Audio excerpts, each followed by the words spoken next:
또 여지없이 한 해가 이제 지나가고 한 해를 다시 맞게 됩니다. 이렇게 한 해를 보내고 한 해를 맞이하면서 무슨 생각을 하십니까? 이 세상이 앞으로 특별히 내년에는 어떤 모양으로 우리 앞에 다가올 것이라고 생각하십니까? 이렇게 대화를 나눠보면 희망적이기보다는 상당히 절망적인 그런 얘기를 참 많이 합니다. 그런데 그거보다 더 많이 생각나는 것은 참 시간이 빠르다. 시간이 빠르다. 엊그제 시작한 것 같은데 벌써 한 해를 마무리하는 그런 시간. 이제 우리가 새해를 맞이하고 있습니다. 오늘 성경에는 아주 우리에게 결정적인 그런 말씀을 하고 계신데 천년이 하루 같고 하루가 천년 같다. 천년이 하루 같다. 이것은 길다 짧다 그런 문제가 아닙니다. 단 하루를 살아도 천년같이 살아가는 사람이 있는가 하면 천년을 살아도 단 하루처럼 살아가는 사람이 있다고 하는 것입니다. 또 때로는 하나님 앞에는 우리가 참으로 소중하게 여기는 그 시간이 하나님 앞에서는 별 의미가 없는 시간일 수도 있습니다. 때로 우리의 한 시간이 주님에게는 천년이 될 수도 있다고 하는 것입니다.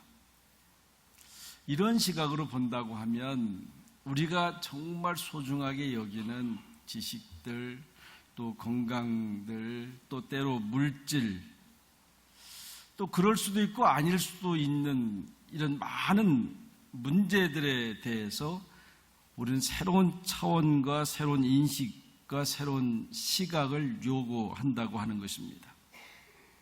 여러분, 시간은 그냥 단순히 우리가 생각을 해봐도 기계적인 시간이 있고 심리적 시간이 있지 않습니까? 기계적 시간이라고 하는 것은 크로노미터죠. 이제 한 해가 지나가고 새해가 오는 그런 기계적 시간이 있는가 하면 심리적 시간입니다. 이 심리적 시간이라는 것은 길 수도 있고 짧을 수도 있습니다. 또 신학적 시간이라는 것이 있습니다. 하나님께서 보시는 그런 시간입니다.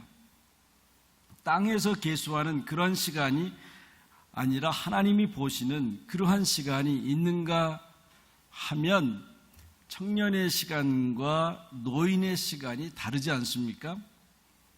또 일하는 시간과 한간 시간이 다르기도 하고 또 건강할 때의 시간과 병들었을 때의 시간이 다릅니다.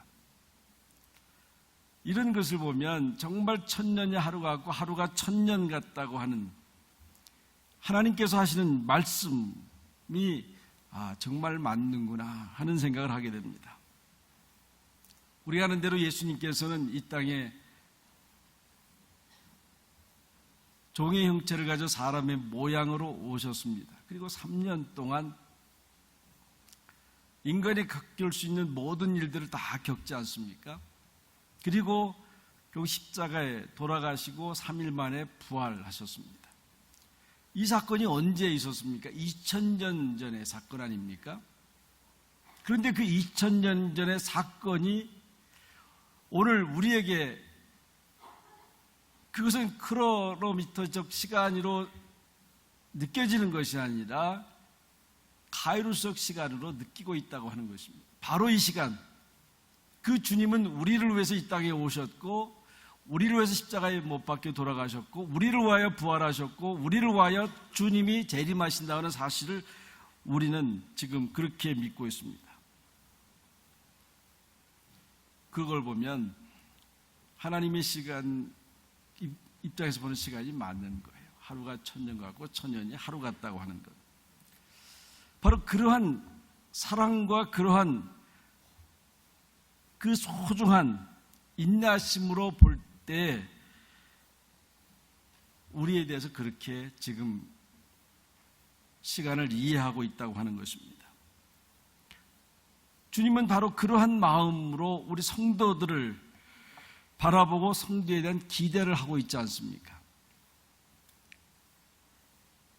어쩌면 하나님 입장에서 보면 이 땅에서 우리가 오래 사는 것을 원할까요? 아니면 짧게 사는 걸 원하실까요? 저는 하나님 입장이라고 보면 이 땅에서 인간이 오래 사는 것보다는 그냥 짧게, 가능한 짧게 살다가 당신한테 가는 것이 훨씬 더 큰 축복이고 하나님의 뜻이라고 생각이 될 때가 많아요. 왜냐하면 우리가 하는 대로 이 땅에 여러분 내년을 우리가 말할 때 정말 소망적으로 얘기하는 보다는 절망적인 그것을 얘기한다고 하는 것은 얼마나 이 땅에 산다고 하는 것이 힘들다고 하는 것을 말해주고 있잖아요. 주님의 입장에서 보면 그런 고생을 하는 성도들을 보면서 빨리 데려가고 싶지 않겠어요. 그런데 이 땅에 놔두는 이유가 있는 거예요. 해야 될 일이 있기 때문에 그런 거예요. 그러니까 여러분, 우리가 이 땅에서 하루하루를 더 살아간다고 하는 것은 분명한 것은 하나님이 우리를 향해서 할 일이 있다고 하는 것을 말씀해 주는 거예요.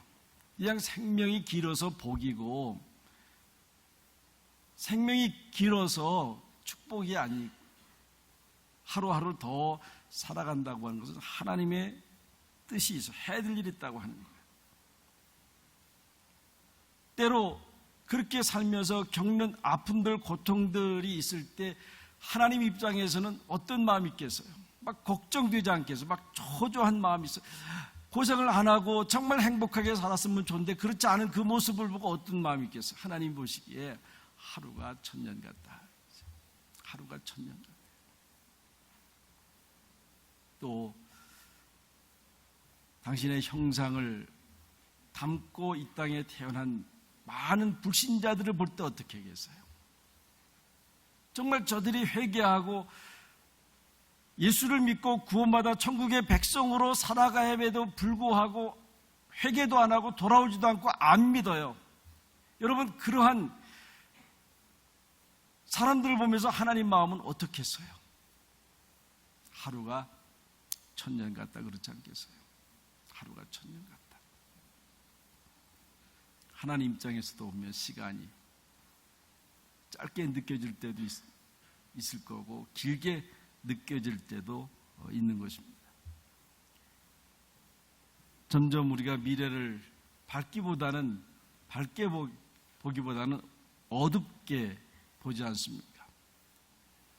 오늘도 이렇게 제가 일기예보 보면서 따뜻해서 참 좋다 하는 것도 있지만 마음의 두려움이 있어요. 그냥 추면 차라리 이게 마음이 편한데 고생은 해도 근데 뭔가 두려움이 있어요.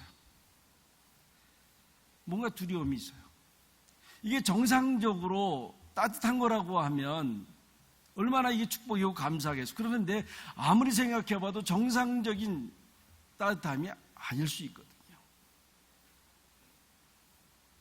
이거를 보면서 이 지구가 어떻게 될까? 어쩌면 점점 지구의 종말이 가까워 오는 것이 아닐까 하는 그런 생각을 하게 돼요. 우리 성경에도 밤은 깊고 낮이 가까웠으니 어둠의 일을 벗어버리라고 말씀하십니다.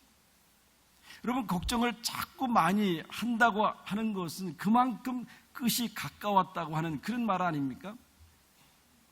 끝이 가까워서. 그래서 자꾸 걱정이 늘어갑니다. 성경에서 분명히 말씀하는 것은 세상이 끝이 있다고 그랬습니다. 여러분, 끝이 있다고 하는 얘기는 또 다른 말로는 구원의 날이 가까웠다고 하는 그런 말 아닙니까? 구원의 날이 가까웠다. 그런데 그 구원의 날이 가까웠다고 하는 그 말씀이 우리에게 은혜임에도 불구하고 사실은 그 말씀이 우리한테 두려움이 있어요. 왜냐하면 세상의 끝은 그냥 아무 일 없이 끝이 오는 것이 아니라 환난을 통해서 끝이 온다고 성경이 기록하고 있습니다. 인간성이 파괴돼요.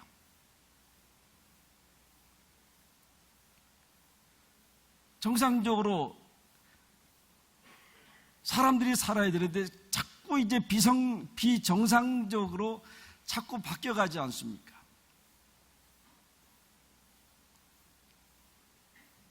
이게 종말의 모습이라고 할 수 있습니다. 계속해서 지진의 문제라든가 재난의 문제라든가 전쟁이라 문제, 파괴, 폭력, 그런 어두움이 점점 극단적으로 치닫게 되는 것을 보게 됩니다. 이날이 구원의 날이라고 그러는데 바로 그러한 사건들을 통해서 복음이 땅끝까지 전해지리라고 말씀하고 있습니다. 그러니까 우리가 예수 믿고 평안을 강구하고 평안의 축복을 나누고 있지만은 점점 가까이 갈수록 평안이 아니라고 하는 거예요. 오히려 전쟁과 고난과 억압이 있을 거라고 하는 그런 말씀입니다. 그런 가운데 복음이 전해진다고 말씀하고 있습니다. 세상의 끝이 오기 위해서는 필수 불가결한 그런 것입니다. 어쩌면 우리가 쉽게 받아들일 수 없는 그런 것이지만 성경은 분명하게 그렇게 기록하고 있습니다.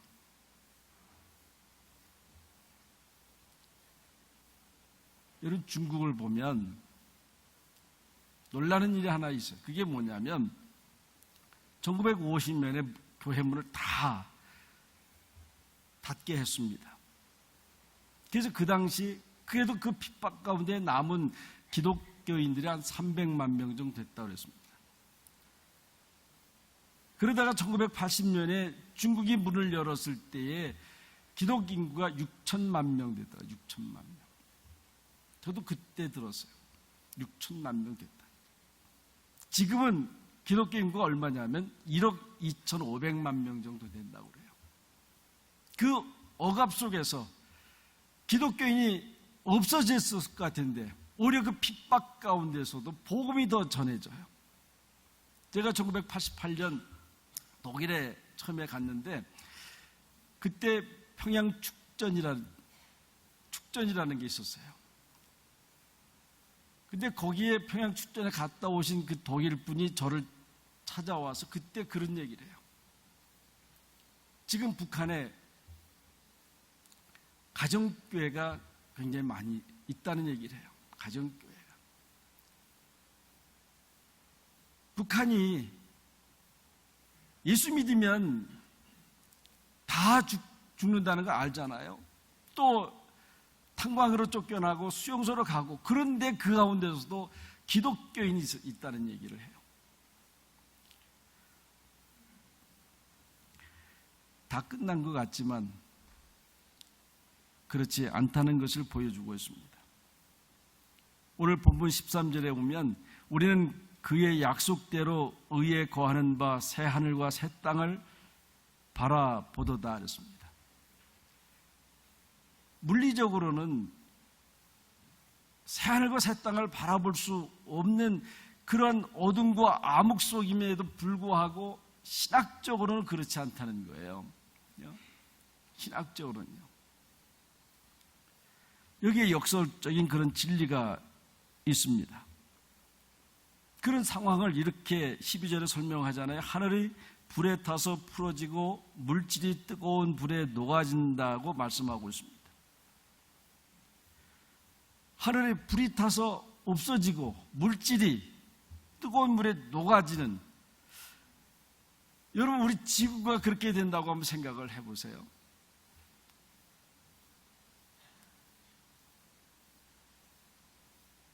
우리가 화산 폭발하는 거 보면 쉽게 이해할 수 있지 않습니까?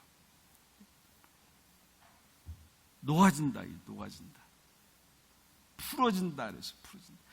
이게 소금이 물에 녹듯이 또 밀랍이 불에 녹듯이 용해되고 모든 물질의 질서가 해체된다 이죠. 그러면서 새하늘과 새 땅이 밝아온다고 말씀하고 있습니다. 이것이 마지막 때의 모습이에요. 그래서 마지막 때의 모습을 아주 단정적으로 보여주는 것이 뭐냐면 히로시마 원자폭탄 사건 아니에요? 다 40만 명이 죽고 녹아지고 풀어지고 남은 게 딱 하나 있었다 그랬잖아요. 성당에 노란 종. 그게 상징적으로 마지막 때를 보여주고 있는 것입니다. 이런 마지막 때에 그래도 하나님의 약속은 지켜질 거라고 말씀하고 있습니다. 우리는 이런 시점에서 어떤 사람이 되어야 할 것인가? 11절에 보면 너희가 어떤 사람이 되어야 마땅하냐. 어떤 사람이 되어야 마땅하냐. 적어도 우리가 이 땅에 살면서 어떤 사람이 되어야 마땅하냐고 그렇게 묻고 있습니다. 그래서 하나님의 약속을 바라보고 살아가라는 거죠. 바라보고. 그래서 12절에 보면 바라보고 간절히 사모하라. 그러니까 우리는 쫓기는 삶이 아니라 바라보고 살아가는 삶이에요. 많은 경우에는 우리는 쫓기며 살아가잖아요. 그래서 우리가 이 소문영신 예배 드리는 중요한 의미가 뭐가 있어요? 올해까지 살아가면서 쫓기면서 살았던 모든 삶을 주님의 십자가의 앞에 내려놓고 이제는 다시 주님을 바라보고 사모하면서 살라고 하는 거예요. 미래를 바라보고 살아요. 하나님의 약속을 바라보고 살아가는 거예요. 세상을 보면 절망과 어둠밖에 없지만 하나님의 약속을 바라보고 살아가는 것. 새해는 우리가 어떤 일이 있을 줄 모르지만은 우리가 더 바른 자세로 하나님의 약속을 바라보고 사모하면서 살아가면서 사람들이 될 수 있기를 바랍니다. 이런 가운데 새해 소망을 가지고 새해를 맞이하면서 살아가는 성도들이 되시기를 바랍니다. 기도드리겠습니다. 하나님, 우리가 이제 한 해를 맞이하고 이제 주님 앞에 예배드립니다. 세상을 보면 절망과 어둠뿐이지만은 그러나 주께서 우리에게 약속하신 바 그것을 바라보고 믿고 살아갈 수 있는 한 해가 되게 하여 주시옵소서. 예수님의 이름으로 간절히 기도하옵나이다. 아멘.